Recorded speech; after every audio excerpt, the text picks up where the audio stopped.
Hey everyone, my name is Raz, and welcome to another spicy video game opinion. And today we are talking about the ever-controversial microtransactions in RuneScape. So recently, Jagex put out a vote to get rid of microtransactions, aka Treasure Hunter, in RuneScape 3. And I just kind of wanted to share my opinion on that. Now, I am recording this on Halloween, which is why I am all dressed up in a spider suit. It is my 20-year RuneScape anniversary, happens to be right around Halloween. So that is what we are doing today. I've got my 20-year cloak on. I'm going for 99 wood cutting finally. So I'm at 97 right now. We're not going to get 99 during this video, but yeah, I'm going for 99 wood cutting. So I just wanted to share a few of my opinions on microtransactions. So this whole vote about microtransactions, I think it's good that they introduced a vote and are letting people officially decide. I always like how Jagex did that. They always let the players kind of decide the direction that the game goes in. So I do like that they put it up to a vote. I know some people are like, well, why don't you just get rid of it? It's like, how about we let the players decide? Let's let the community decide on what they actually want, which I really like that that Jagex does, unlike some other video game companies who just kind of strong arm what they want into the game. Anyway, so basically my opinion on the whole microtransaction debate is I don't care. Okay? I do not care about the microtransactions. I just don't. It is not a system that I ever really interacted with. Basically, like, the most interaction I ever had with Treasure Hunter is I would do my 3 daily keys or whatever, and then I would close out and I would never look at it again. That is my whole entire interaction with it, and I never really bought any keys. I think maybe I did once, like, years ago. I don't even remember what it was at this point. It was so long ago, but other than like one time years ago, I never bought any keys, never spent any in real life money. It's not a system that I ever really interacted with. So it's almost like really hard for me to have an opinion on these microtransactions because it is not a system that I interacted with. So maybe this is controversial, but I didn't vote. I didn't. I was kind of waiting to see like where things would go, and literally within a day or two, it's reached 100k votes, which is what they needed already. So once I saw that, I was like, well, there's no point in me voting anymore. They already got what they wanted. So I never really voted because, again, it's not a system that I ever really interacted with.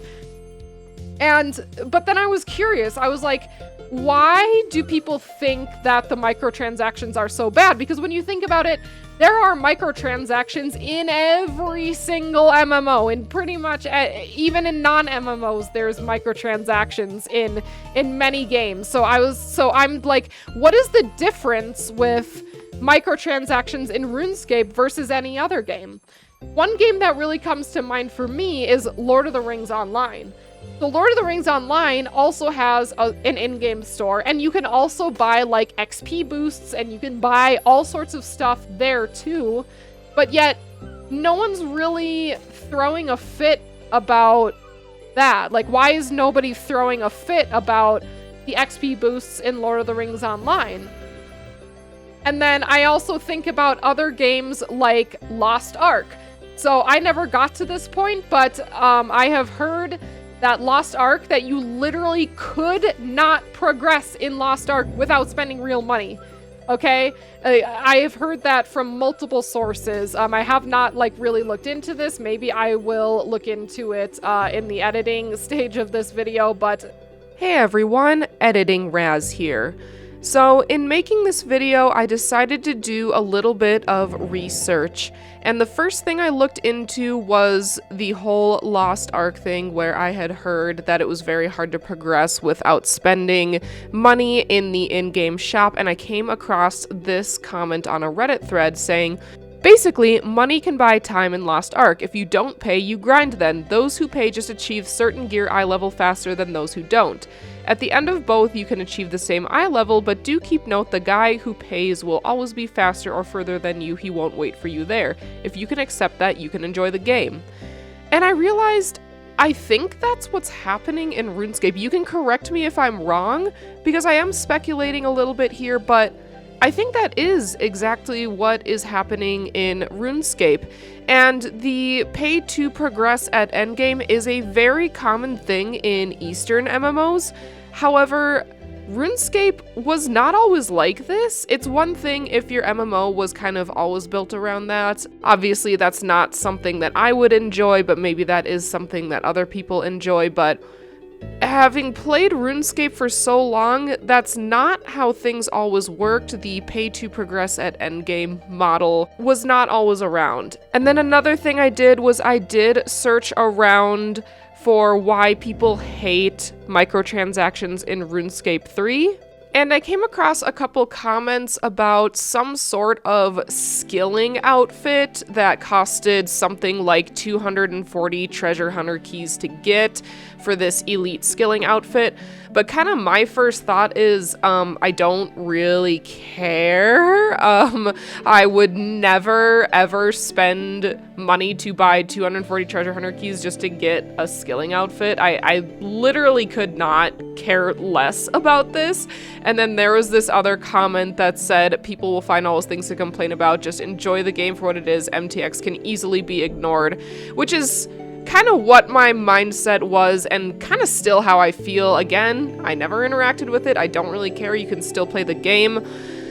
But then I tried to not have such a close-minded view, and I tried to think of it from a perspective of one of my other favorite MMOs, which is World of Warcraft. Now, World of Warcraft is pretty much the only MMO, yes, it is the only MMO that I have ever pushed higher end endgame content. I do heroic raiding, I've killed a couple of mythic bosses, and I do higher end mythic plus. This is my Raider IO score, and this is the highest I have ever pushed. And I thought to myself, and I remembered that it is actually possible to get direct XP and even pretty good gear from Treasure Hunter. Now, I don't have like the best gear from Treasure Hunter. I did search my bank, and I do have a small handful of some lucky items that I just won through chance using my 3 daily keys. Obviously, these aren't like the top end of gear, but I keep thinking to myself about how even though I would have been able to probably afford these items on my own, I know for a fact that there are other items in Treasure Hunter that you can get.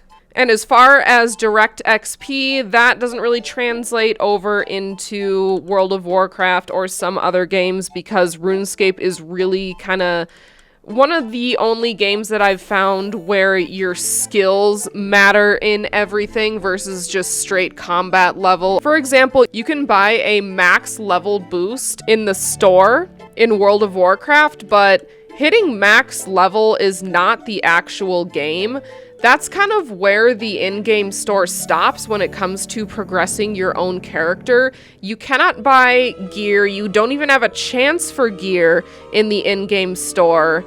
It's basically all cosmetic, and the only thing directly tied to player power is the max level boost. But again, there's so much more endgame after that that it doesn't really matter if you buy an endgame boost. Now, when I think of it from actual endgame as a Mythic Pluser and a Raider, I keep thinking to myself, if you're a World of Warcraft player, you'll understand exactly what I'm saying.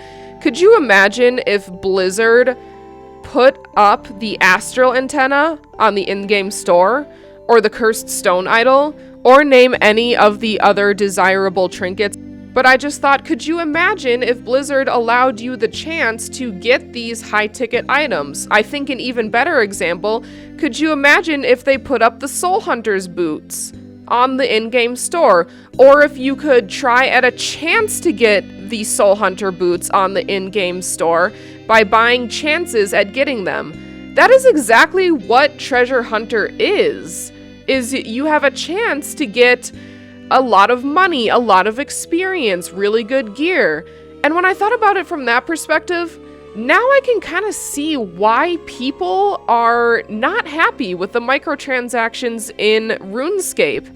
And as someone who has never really hit quote-unquote endgame in RuneScape, I've been playing 20 years and I'm not even maxed, and I know a lot of people will make fun of me for that, but I'm definitely it's about the journey, not the destination when it comes to RuneScape. I'm okay with where I am at. I am in no rush to get maxed. It is a goal of mine, but I'm not trying to rush there, which is why I haven't ever lamped my way through any skills. Like, sure, I've used some XP lamps that I've won from events or just my 3 daily keys to help out a couple of the more expensive skills, but that's really it. But I know that there are a lot of people out there who are, and whenever new content is released, I'm sure many people are indeed buying their way into the new content via buying keys to get a lot of money for new gear or what have you. I don't really know. I've never been to RuneScape Endgame, so if anyone could chime in with that, I would actually greatly appreciate it. But once I kind of started to see it from that perspective, I kind of started to understand why people do not like the microtransactions in RuneScape, just because you can get such valuable items from it. And even looking in the Lotro store, there's no direct XP and there's no direct gear that you can get from the store. It's all just bonus experience. I'm glad I did my research, and I'm glad that I learned this is why people don't like it, and I think that this will probably bring a lot of players back into RuneScape 3. I hope so, and I saw a lot of chatter online saying that if they get rid of Treasure Hunter, that a lot of people are going to start to return to RuneScape 3, which I'm very glad about, because RuneScape is the game of my heart. It is my home, and even though I'm pretty introverted in RuneScape and I don't really play with a whole lot of people, I would still love to see more people return to the game. Anyway, so that's kind of what happened in my research. I definitely learned that even though I'm a person who does not interact with the microtransaction system, and even though I still think that it is ignorable, I can understand from other people's perspectives why this is actually a bad thing. I would love to hear if that is what exactly is happening in RuneScape. But always remember, as a RuneScape player, I think it's very important to not think in a silo. And I think a lot of MMO players in general, it unfortunately happens that both RuneScape and WoW players specifically, I see a lot of silo thinking, which means they think that their MMO is the only MMO in existence, and that any sort of change or any sort of anything is upsetting to them, where a change might not necessarily be a bad thing, and the change that is incoming could potentially be something that another MMO has been doing for years, and it turns out it was a really good thing for the game in the long run. And now I'm not saying that about microtransactions, but I'm saying that in order to make this video and in order to have my own opinion, I had to really do a lot of thinking about how other MMOs play and how the end game works in these MMOs. And I think that's very important for us as MMO players to do in general, is to look at other games, see what they're doing, and then you can decide from there, maybe my game could do this better. Or hey, maybe my game is actually doing this really, really well. Anyway, that's kind of all the thoughts that I had for now. Again, I would love to hear your opinions below, so definitely please share them. Y'all have a fantastic rest of your day. Bye!